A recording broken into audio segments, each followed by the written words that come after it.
The warning lights flashed red across the command center of Sejong Orbital, and Jiwoo felt her stomach tighten.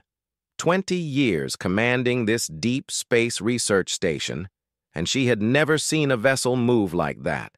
The object on the screen defied every known law of physics, crossing distances that should take weeks in mere hours. "Commander, it's slowing down," said Hyun-soo from the security console. His military training kept his voice steady, but his hand hovered over the weapons control. "Entering communication range in 3 minutes." Jiwoo looked across the room at Dae-hyun, who stood perfectly still, eyes locked on the monitor. The xenobiologist had spent his entire career studying alien life through samples and data. Now, it seemed, he would meet them face to face. "All stations, stand ready," Jiwoo ordered. "Dae-hyun, you're with me in the docking bay?" The ship that emerged from faster-than-light travel was beautiful and terrifying. Its hull seemed to shimmer like living metal, and it was massive, easily 3 times the size of their largest research vessel. As it approached, Jiwoo noticed there were no visible weapons. That somehow made it worse. A species that traveled the galaxy without visible armaments either had nothing to fear or was the thing others feared. The docking process was smooth, almost elegant. When the airlock doors opened, Jiwoo had to force herself not to step backward. The creature that entered stood 4 meters tall on 6 powerful limbs. Its body was covered in plates that shifted colors from deep purple to midnight blue. 4 eyes, arranged in pairs on either side of its elongated head, focused on the humans with an intelligence that was unmistakable. Behind it, 3 more of its kind waited, slightly smaller but no less imposing. "I am Thress," the creature said, its voice coming from a translation device that hovered near its body. "Envoy of the Velkari Dominion. We have observed your species for some time. Now we wish to understand what manner of creatures you are." Dae-hyun stepped forward before Jiwoo could speak. She wanted to stop him, but something in his posture told her this was important. The xenobiologist approached with careful, measured steps. "I am Dae-hyun," he said clearly. "Welcome to Sejong Orbital. We are honored by your visit." Thress tilted his massive head, studying the human with all 4 eyes. "Honored? An interesting response. Most species we encounter display fear or aggression. You show neither." "Should we be afraid?" Dae-hyun asked, genuine curiosity in his voice. The question seemed to catch Thress off guard. One of the other Velkari made a sound that the translator didn't interpret. Thress turned his head slightly, then looked back at the humans. "The Velkari have traveled the stars for 10,000 of your years," Thress explained. "We have encountered 147 spacefaring species. Of those, 143 immediately recognized us as apex predators. They displayed appropriate submission or fled entirely. The remaining 4 attempted to establish dominance through aggression. They no longer exist as spacefaring civilizations." Jiwoo felt the temperature in the room drop. Behind her, she heard Hyun-soo's hand move closer to his sidearm. She made a subtle gesture for him to stand down. "And which category do you believe humans fall into?" Dae-hyun asked. "That," Thress said, moving forward on his 6 limbs with a fluid grace that seemed impossible for something so large, "is what I intend to discover." The Velkari envoy approached Dae-hyun slowly. Jiwoo recognized the behavior from her study of Earth predators preparing for first contact. This was a threat assessment, a dominance display. She wanted to pull Dae-hyun back, but she knew that any interference now would be interpreted as weakness. Thress grew closer, his massive form towering over the human. The plates on his body shifted to a darker color, and a low vibration filled the air. It was a sound designed to trigger fear, Jiwoo realized, a biological weapon honed over millions of years of evolution. Dae-hyun stood his ground. His heart rate increased. Jiwoo could see it on the biometric display on her wrist device, but he didn't move. didn't flinch. Instead, he looked up at Thress with steady eyes, meeting the alien's gaze directly. Something strange happened then. Thress leaned in closer, close enough that Dae-hyun could surely smell whatever the Velkari equivalent of breath was. The vibration grew louder. And still, the human didn't move. Dae-hyun's pupils dilated, but not with fear. Ji-woo recognized the response. It was the same thing that happened to humans in low light conditions, or when they needed to take in more information quickly. His body was preparing for action, but not flight. His muscles tensed, but in readiness, not terror. Then Thress's pupils dilated. All 4 eyes suddenly expanded, the dark centers growing to nearly fill the entire eye. The vibration stopped. The Velkari went completely still, and then, for the first time in recorded Velkari history, Thress backed away. The movement was slow, controlled, but unmistakable. The apex predator who had traveled the galaxy without fear retreated from a creature less than half its size. The other Velkari made sounds of confusion and alarm. One started forward, but Thress raised a limb to stop it. The envoy continued backing away until there was a full 5 meters between himself and Dae-hyun. "Impossible," Thress whispered, the translator barely catching the word. Ji-woo looked at her biometric display again. Dae-hyun's heart rate had increased by 40%. His adrenaline levels were elevated. His body temperature had risen slightly. But there were no fear pheromones, no cortisol spike indicating terror. His body was in a state of heightened alertness, like a soldier before battle or an athlete before competition. "What did you expect to happen?" Dae-hyun asked calmly. Thress stared at him for a long moment. "Every species we have encountered displays one of 2 responses when faced with a Velkari threat assessment. They submit, showing clear biological markers of fear and acceptance of lower status, or they respond with territorial aggression, attempting to establish dominance through size, sound, or threat display. You did neither." "What did I do?" Dae-hyun asked. "You assessed me as a threat, prepared your body for confrontation, maintained visual contact to track my movements, and waited to see what I would do next." Thress's voice carried something that might have been awe. "You responded as another apex predator would, as one of my own kind would." The silence in the docking bay was absolute. Even Hyun-soo, who feared nothing, stood frozen in shock. "This is not possible," one of the other Velkari said.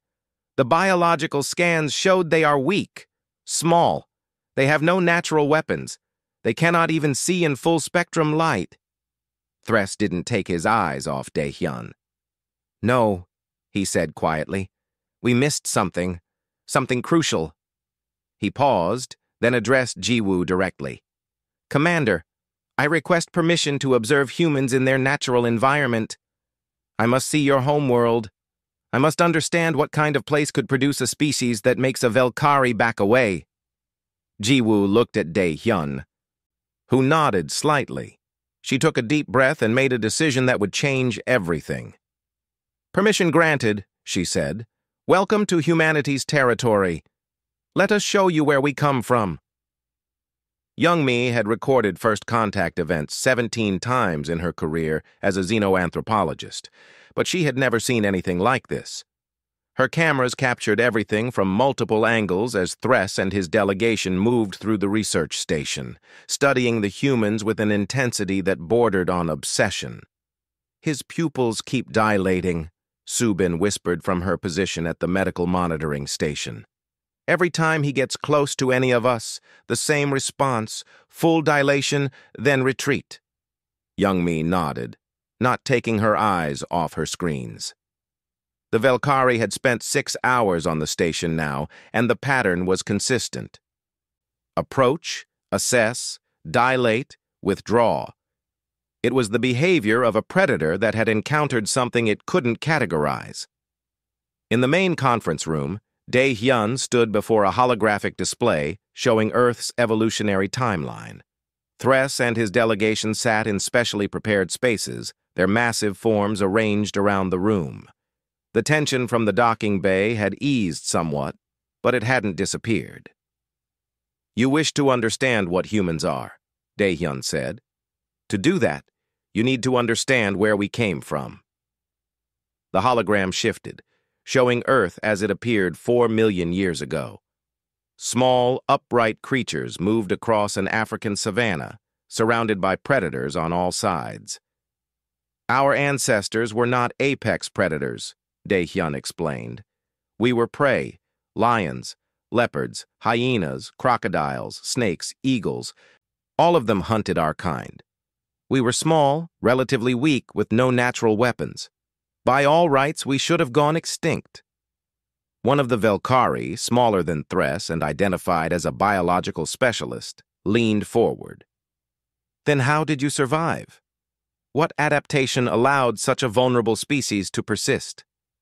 Daehyun smiled slightly. "We learned to hunt back." The hologram changed, showing a group of early humans tracking a large animal across open plains. The hunt lasted not hours, but days. The humans never stopped moving, never gave up, simply followed their prey until exhaustion took it. "Persistence hunting," Daehyun continued. "Our ancestors couldn't outrun their prey in a sprint. They couldn't overpower it with strength, but they could keep going after it stopped to rest, and they could do it again the next day. And the day after that. We evolved to be endurance predators." Thress's pupils dilated again. "Endurance predators," he repeated slowly. "We have encountered such species on various worlds, but never ones that achieve sentience. They lack the intelligence for complex thought because their hunting strategy is too simple." "That's where you're wrong," Young Mi interjected, stepping forward with her tablet. She projected her own data onto the hologram. Humans didn't just run after prey. They tracked, they planned, they coordinated. A persistence hunt requires intelligence. You need to predict where your prey will go, coordinate with other hunters to cut off escape routes, remember water sources where exhausted prey might flee, and communicate all of this without losing momentum. The hologram showed human hunters using hand signals, pointing, gesturing, working together with perfect coordination. It showed them reading tracks, predicting animal behavior, setting up ambush points while others drove the prey forward. Intelligence didn't slow down human hunting, Young Mi explained. It made it unstoppable. Subin brought up another display, this one showing human physiological data. "Look at our cooling system," she said. "We are one of the few species in the galaxy that cools through sweating. Most species, including yours, pant or seek shade. But humans can run in full sunlight and regulate temperature continuously. We can chase prey during the hottest part of the day when other predators are resting." "Impossible," the Velkari specialist said. "The energy cost would be too high." "The prey would simply outrun you initially and escape." "They would try," Daehyun agreed. "But humans have another advantage." He pulled up a new image showing human skeletal structure. "We are bipedal.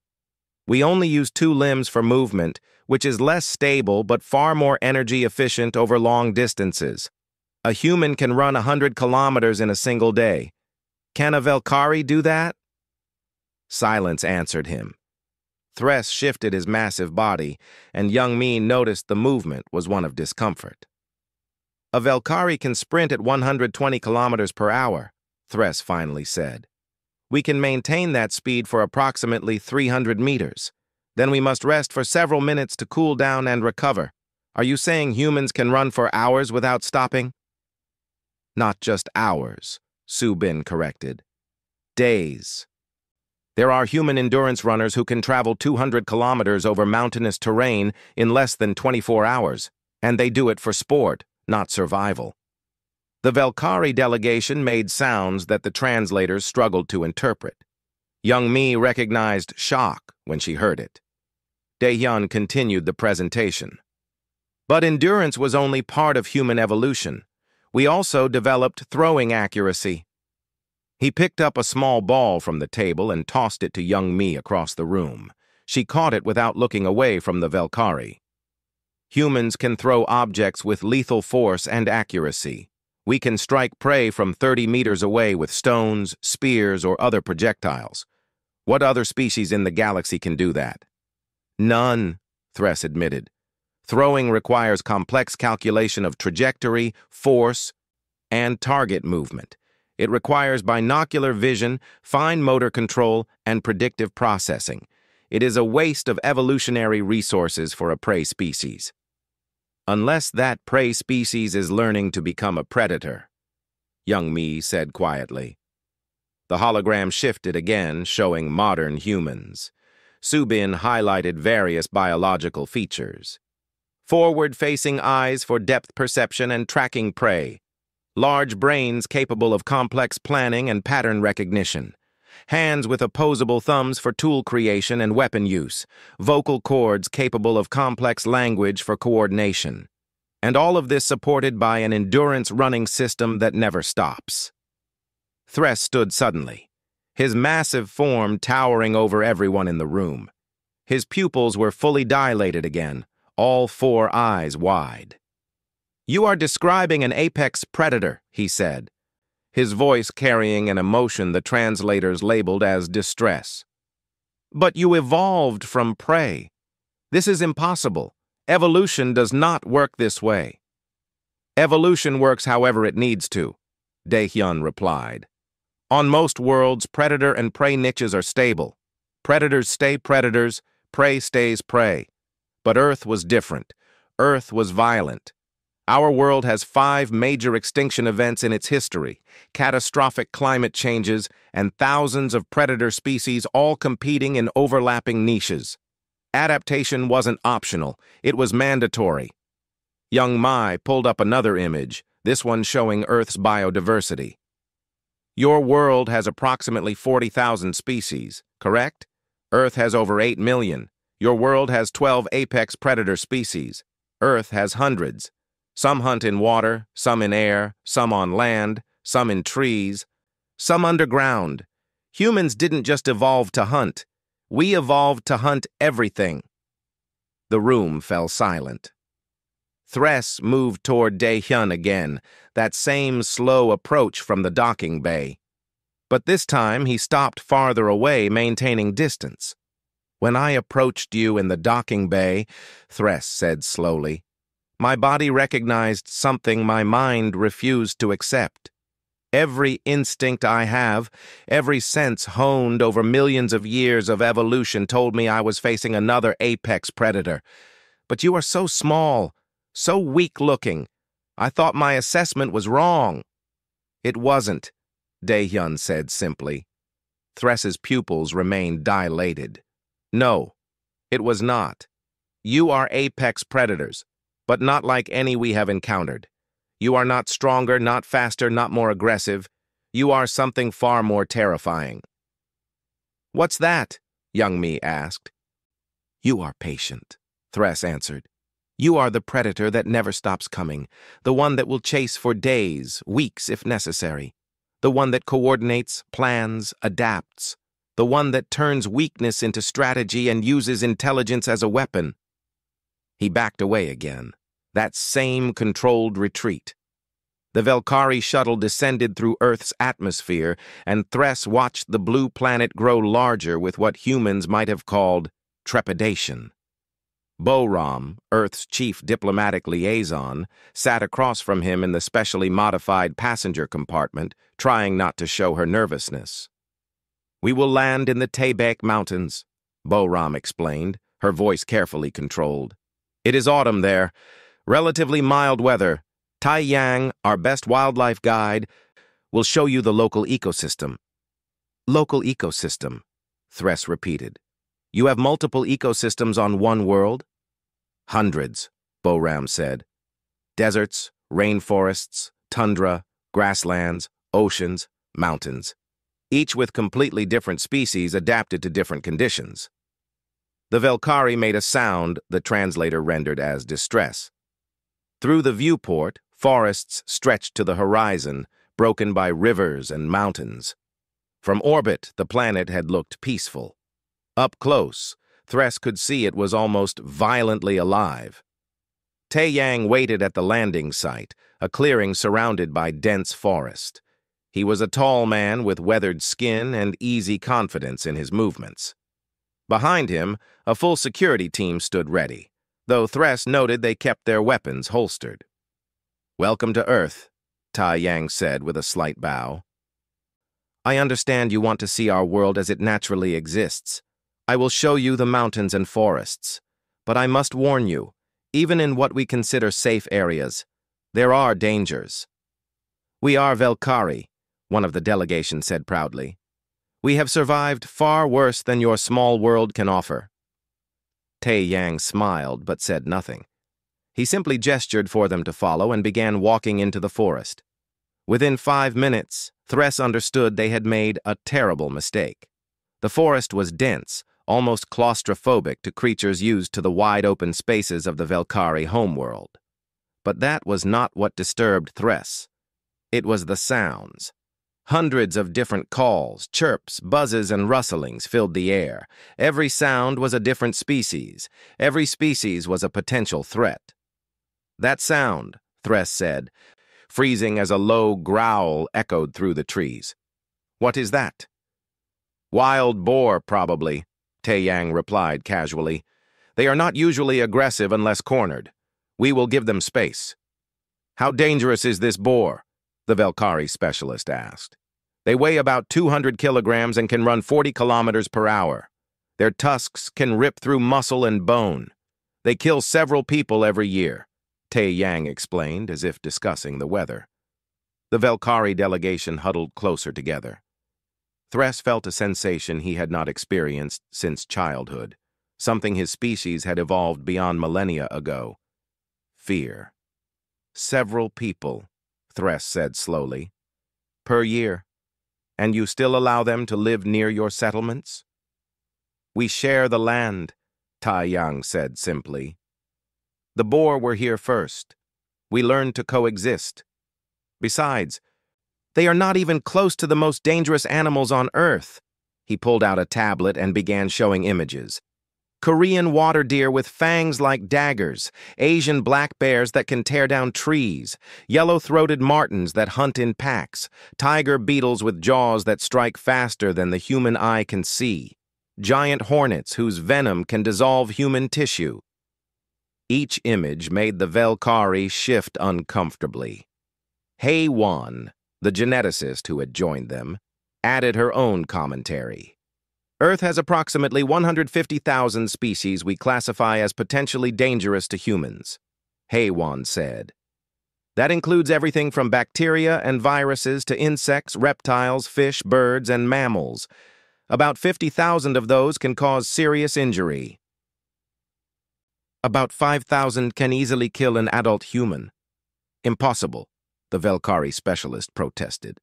"No species could evolve intelligence while facing such threats. The mortality rate would be too high." "The mortality rate was high," Hei-Wan agreed. "That is why humans evolved intelligence. We needed it to survive. Every advantage we developed, from tool use to language to abstract thought, came from the need to avoid being killed by something." They continued walking, and Thress began to notice details that horrified him. Plants with thorns sharp enough to pierce Velkari hide, insects that swarmed in clouds of thousands, birds that watched them from the trees with eyes that tracked movement with predatory precision. "Stop!" Thress commanded suddenly. Ahead on the path, something moved through the undergrowth. Tae-Yang held up a hand for silence. They waited. After a moment, a large cat emerged from the bushes. It was smaller than a Velkari, but moved with fluid grace that spoke of perfect evolutionary design. Its eyes were fixed on them with clear intelligence. "Siberian tiger," Tae-Yang whispered. "Extremely rare. We are very lucky to see one." "Lucky," Thress hissed. "That creature is an apex predator." "Yes," Tae-Yang agreed. "One of the most efficient hunters on Earth. 300 kilograms of pure muscle. They can take down prey twice their size. Their bite force can crush bone. The tiger watched them for a long moment, then turned and disappeared back into the forest. It left, the Velkari specialist said in confusion. Why did it not attack? It saw prey. Because it also saw humans, Dae-hyun said quietly. He had joined them from the shuttle, carrying recording equipment. Tigers learned long ago that hunting humans is more trouble than it is worth. We are persistent. We remember. We return with others. We do not forget and we do not give up until the threat is eliminated. You hunted them to teach them fear, Thress asked. We hunted them to near extinction, Dae-hyun corrected. There were 100,000 tigers on Earth 200 years ago. Now there are fewer than 4,000. Not because we needed to, but because we competed for the same territory and resources. Humans always win those competitions. The words hung in the air like a physical weight. Thress looked around the forest with new understanding. This was not a natural ecosystem. This was what remained after humans had reshaped an entire world. That night, they made camp in a valley. Taeyang built a fire with practiced ease while Boram prepared food. The Velkari sat in a circle, their massive forms hunched against the cold. Earth was cooler than their homeworld, and the thin atmosphere made them uncomfortable. Haewon brought out her tablet again, this time showing videos instead of still images. You asked what happened to the other apex predators on our world, she said. Let me show you. The first video showed a mammoth, a creature 3 times the size of a Velkari, covered in thick fur. The massive animal trumpeted a challenge at the screen. Mammoths, Haewon explained, the largest land animals of the Ice Age. Humans hunted them to extinction 10,000 years ago. Next was a massive cat with fangs as long as Thress's arm. Saber-toothed tigers, gone. Giant ground sloths the size of elephants, gone. Cave bears, short-faced bears, dire wolves, giant eagles, all gone, all extinct within a few thousand years of humans developing advanced hunting techniques. You killed them all, Thress said, and it was not a question. We did, Dae-hyun confirmed, not through strength or speed or natural weapons, through persistence, coordination, and the absolute refusal to give up. We chased mammoth herds for days across frozen tundra. We trapped cave bears in their own dens. We poisoned saber-tooth kills and waited for them to return. We threw spears from distances they never expected, and we did it again, and again, and again, until there were none left. The fire crackled in the silence that followed. Taeyang added more wood, and sparks drifted up into the night sky. Your world terrifies me, Thress admitted. Every plant, every animal, every insect exists in a constant state of warfare, and somehow you thrived in it. We did not just thrive, Haewon said quietly. We dominated. We reshaped the entire planet in our image. There is no place on Earth that humans have not touched, no ecosystem we have not altered. We are everywhere. Thress looked up at the stars, visible through a break in the clouds. Then what happened when you looked at those stars? He asked. What did you see? The presentation hall in Seoul was packed with both human and Velkari observers. Jaemin stood at the podium, a historian who specialized in the parts of human history that most people preferred to forget. Behind him, massive screens displayed images that made even the humans in the audience uncomfortable. You asked what humans saw when we looked at the stars, Jaemin began, his voice echoing through the hall. We saw more territory to claim, more resources to gather, more challenges to overcome. But before we reached the stars, we had to deal with the greatest threat Earth had ever produced. The screens changed, showing ancient battlefields littered with bodies. Ourselves, Jaemin said simply. Thress leaned forward in his specially constructed seat, all 4 eyes fixed on the screens. I do not understand. Your species fought itself? Constantly, Jaemin confirmed, for 10,000 years of recorded history, and probably for hundreds of thousands of years before that. We used every advantage we developed for hunting and turned it against our own kind. The screens showed progression of human warfare. Stone spears became bronze swords, bronze became iron, iron became steel, bows became crossbows, crossbows became guns, guns became missiles. Humans are persistence hunters, Jamin explained. We developed the ability to track, to predict, to coordinate, to outlast any prey. When we fought each other, we used these same skills. Wars lasted not days or weeks, but years, decades. Some conflicts continued for over a century. Yunji, the ecologist, joined him at the podium. Her role was to explain the environmental impact of human civilization, but today she would explain something far more disturbing. The Velkari asked about the extinction of Earth's megafauna, Yunji said. You saw the videos of mammoths, saber-toothed cats, giant sloths. What we did not mention is the timeline. She pulled up a map showing human migration patterns overlaid with extinction events. Watch carefully. The map animated, showing humans spreading out from Africa. Wherever the human migration line passed, red markers appeared indicating extinct species. Africa to the Middle East, dozens of extinctions. Middle East to Asia, hundreds of extinctions. Asia to Australia, the entire continent's megafauna collapsed within 2,000 years. Into Europe, cave bears and woolly rhinos disappeared. Across the Bering Land Bridge into the Americas, and within 3,000 years, 34 genera of large animals went extinct. This is called the Quaternary Extinction Event, Yunji explained. The only major extinction in Earth's history that was not caused by climate change, volcanic eruptions, or asteroid impacts. It was caused by humans. The Velkari specialist stood abruptly. You are claiming your species caused a mass extinction event? That is impossible. Such events require planetary-scale catastrophes. Humans are a planetary-scale catastrophe, Yunji replied bluntly. We did not need asteroids or volcanoes. We just needed persistence, intelligence, and the absolute refusal to give up a hunt. When we entered a new continent, we studied the local megafauna, learned their behaviors, found their weaknesses, and exploited them until nothing remained. She brought up another series of images. Moa birds in New Zealand, extinct within 100 years of human arrival. Elephant birds in Madagascar, gone in 300 years. Caribbean monk seals, extinct. Stellar sea cow, extinct.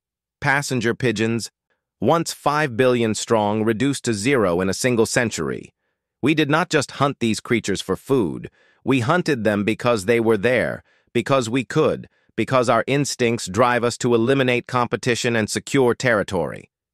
Jamin took over again. But the most disturbing aspect of human nature is not what we did to other species. It is what we did to ourselves. New images appeared, showing various human ethnic groups. Humans evolved in Africa, but we spread across the entire world. As we did, we adapted to local environments. Different skin colors, different facial features, different body types. We became diverse.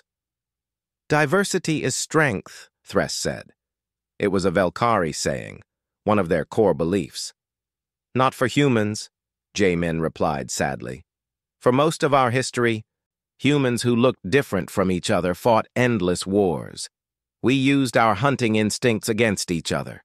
We created concepts of race, nationality, religion, tribe, all to justify viewing other humans as prey or competition. The screens showed battles, massacres, genocides. World War I, 20 million dead. World War II, 80 million dead. And those were just the largest conflicts. We fought thousands of smaller wars, each using the same skills we developed for hunting mammoths. Coordination, strategy, persistence, and the absolute unwillingness to stop until the enemy was eliminated. Thress's pupils dilated and contracted rapidly, a sign of extreme distress. You are telling me that humans, the apex persistence predators of a death world, turned on each other. That your greatest prey was yourselves? For thousands of years, yes, Jamin confirmed. We only stopped because we developed weapons capable of destroying our entire civilization. Nuclear weapons, biological weapons, chemical weapons. We created tools that could end all human life and came very close to using them. Only then did we start to cooperate on a global scale. Fear saved you, Thress said slowly. Fear of extinction forced cooperation? Partially, Yunji agreed. But also something else. We call it empathy, the ability to recognize suffering in others and feel it ourselves. It is rare among predator species, but humans have it in abundance. We can see another person in pain and feel that pain ourselves. It is what finally allowed us to overcome our hunting instincts and build a civilization. A new figure entered the hall, a woman in a military uniform. Her name was Commander Ji Woo, now promoted to Earth's defensive coordinator. She had requested to speak to the Velkari delegation. I heard your questions earlier, Ji Woo addressed Thress directly. You asked what humans saw when we looked at the stars. I can answer that. She brought up her own display showing humanity's expansion into space. We saw prey. We saw territory. We saw challenges. Because that is what we are. We are hunters. It is in every cell of our bodies, every instinct we have. We cannot stop being what evolution made us. Then why should we allow humans into the galactic community? Thress demanded. You have just told us you are a species of unstoppable predators who hunted your own world to near destruction and then turned on yourselves. Why would we not eliminate you before you spread further? The room went silent. Human security forces tensed, hands moving toward weapons. Velkari delegation members shifted uneasily. Jiwoo smiled, and it was not a comforting expression. Because we chose not to be monsters, she said quietly. Yes, we are predators. Yes, we hunted the megafauna to extinction. Yes, we fought each other for thousands of years. But we stopped. We learned. We adapted. That is the other side of human nature. We are persistence hunters, but we are also persistence learners. We never stop growing, never stop changing, never stop trying to be better than we were. She walked closer to Thress. And the massive Velkari did not back away this time. You want to know what makes humans dangerous? It is not our hunting instincts. It is our ability to choose when not to hunt. We have the power to destroy worlds, and we choose not to. We have the instinct to view others as prey, and we choose to see them as partners instead. That is what makes us apex predators.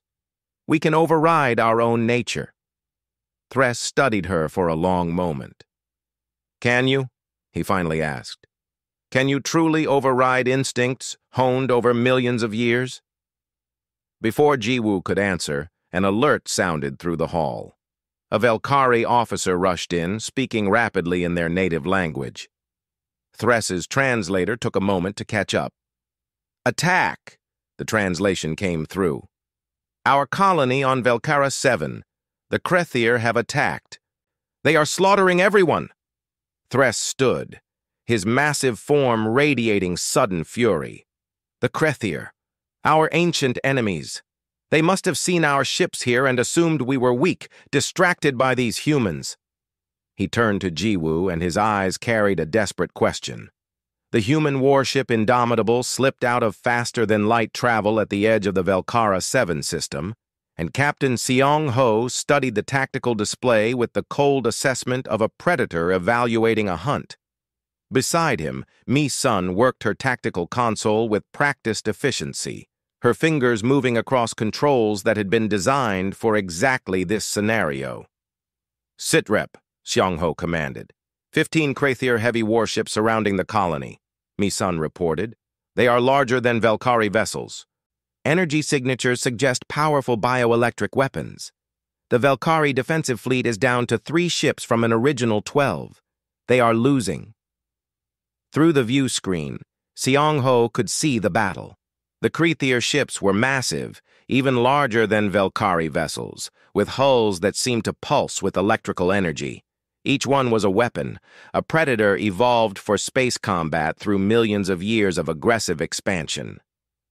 Velkari combat doctrine, Seong-ho mused aloud. Show me their engagement patterns. Mi-sun pulled up recordings from the battle.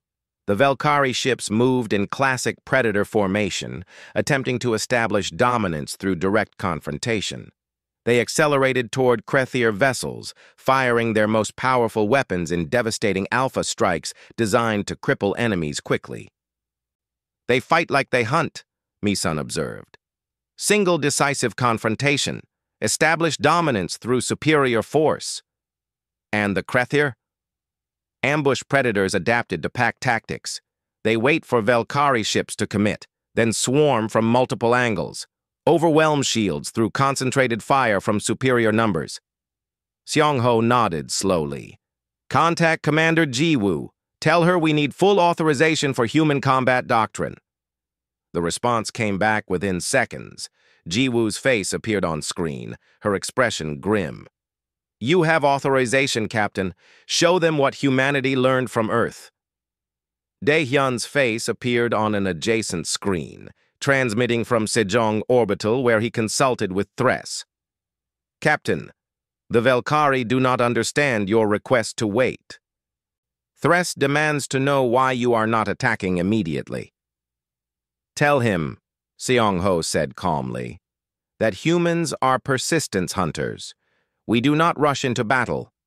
We study prey, we learn patterns, we find weaknesses, and then we run them to exhaustion.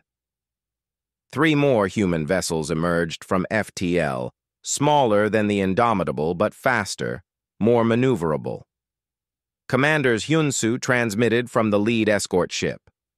Fleet assembled, Captain, awaiting your orders. Seong-ho studied the tactical display for another 30 seconds, his mind processing patterns, calculating trajectories, identifying weaknesses. Finally, he spoke. All ships, engage Protocol Persistence 1. We are not here to fight. We are here to hunt. The human ships split into 2 groups and accelerated, but not toward the Krethier fleet. Instead, they moved perpendicular to the battle, positioning themselves at the edge of engagement range. Target the leftmost Krethier vessel, Seong-ho ordered. All ships, fire main weapons, then immediate retreat. The Indomitable's railguns spoke, joined by laser arrays from the escort ships. The coordinated strike hammered the Krethier ship's shields. But before the enemy could respond, the human vessels had already disengaged, accelerating away at maximum speed. They are pursuing, Mi-sun reported. 3 ships breaking formation. Good, Seong-ho said. Lead them away from the main battle. Stay just outside their effective weapon range. The chase began.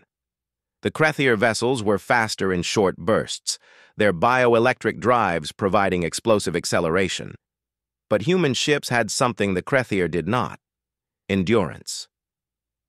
The fusion reactors could maintain maximum thrust indefinitely. The Krethier had to rest their drives every few minutes to prevent overheating. They are falling behind, Mi-sun noted after 10 minutes. Drives overheating. They are forced to reduce speed. Circle back, Seong-ho ordered. Another strike, then retreat again. The human ships came around in a wide arc, hammered the overheated Krethier vessels with another coordinated barrage, then accelerated away once more. The frustrated Krethier commanders pushed their drives harder, determined to catch the annoyingly quick humans. This is not battle, Thres's voice came through communications. He was aboard the last functional Velkari command ship. What is this? Dae-hyun's voice answered him. This is how humans hunted mammoths. We never tried to overpower them. We just ran them in circles until they collapsed from exhaustion. Hyunsu's escort ships engaged a different group of Krethier vessels, using the same tactic. Strike, retreat, let them chase, strike again. The Krethyr fleet, designed for overwhelming force in direct confrontation, found themselves scattered across the system, chasing enemies they could not catch. Velkari vessels. Jiwoo's voice came through fleet communications. Reform defensive positions around the colony. Let the humans handle offensive operations. But we must attack, Thress protested. We cannot hide while others fight for us. You are not hiding, Jiwoo corrected. You are doing what you do best, defending fixed positions with overwhelming firepower. Let us do what we do best, hunting. The battle continued for 3 hours.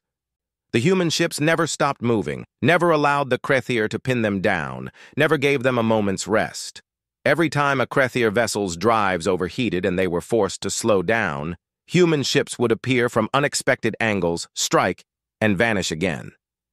Mi-sun monitored enemy status constantly. Krethyr fleet showing signs of exhaustion, coordination breaking down, shield efficiency dropping. They are trying to regroup. Do not let them, Seong-ho ordered. All ships, maintain harassment. Target their command vessel. I want them so focused on us they cannot coordinate defense. The Indomitable accelerated toward the largest Krethyr ship, the War Master's flagship. Seong-ho knew from intelligence reports that Krethyr command structure was rigid, hierarchical, dependent on the War Master's direct orders. Cut off the head and the body flounders. Full barrage on my mark, Seong-ho said. All 5 human vessels converged on the command ship from different angles. Mark. The coordinated strike was devastating. Railgun projectiles, laser arrays, missile salvos, all hammering the same section of the Krethyr shields. They did not penetrate, but they did not need to. The shield generators overloaded from the sustained fire, and the command ship's systems went dark for nearly 30 seconds as emergency backups kicked in. 30 seconds was enough. The Krethyr fleet lost coordination. Individual ships began making their own tactical decisions, no longer operating as a unified force. Now we separate them, Hyun-soo transmitted. His escorts split off, each targeting a different Krethyr vessel, drawing them away from mutual support. Seong-ho watched the tactical display with satisfaction. The Krethyr fleet was scattered across millions of kilometers, individual ships limping on overheated drives, unable to support each other, picked apart by human vessels that never stopped moving. This is how humans fight? Thress asked, his voice carrying something like awe. You do not seek glorious battle, you simply wear them down. We seek victory, Dae-hyun corrected. Glory is for species that can afford it. Humans learned long ago that the prey that survives is the one willing to run until the predator gives up. We became predators by never giving up the chase. The battle lasted through a full-day cycle. The human crews rotated shifts, staying fresh while Krethyr warriors grew increasingly exhausted. Finally, after 26 hours of continuous harassment, the Krethyr War Master sent a signal. They are requesting terms, Mi-sun reported, surprise evident in her voice. They want to negotiate withdrawal. Thress's voice came through immediately. Impossible. The Krethyr never negotiate. They fight to death or victory, always. They never fought humans before, Seong-ho replied. He opened a channel to the Krethyr flagship. War Master, you may withdraw your forces, leave this system, and do not return. You did not defeat us, the Krethyr War Master roared through the translator. We are still functional. We can still fight. Yes, Seong-ho agreed calmly. You can fight for perhaps another 6 hours before your drives fail completely and your ships become dead in space. We can continue this for another week if necessary. Our drives do not overheat. Our crews rotate shifts. We can outlast you. The only question is whether you withdraw now with your honor intact, or we disable your ships one by one until you have no choice. Silence answered him for a long moment. Then, what manner of species are you? We are humans, Seong-ho replied. We are persistence hunters. We do not need to be stronger or faster. We just need to keep coming until you cannot run anymore." The Krethier fleet began withdrawing.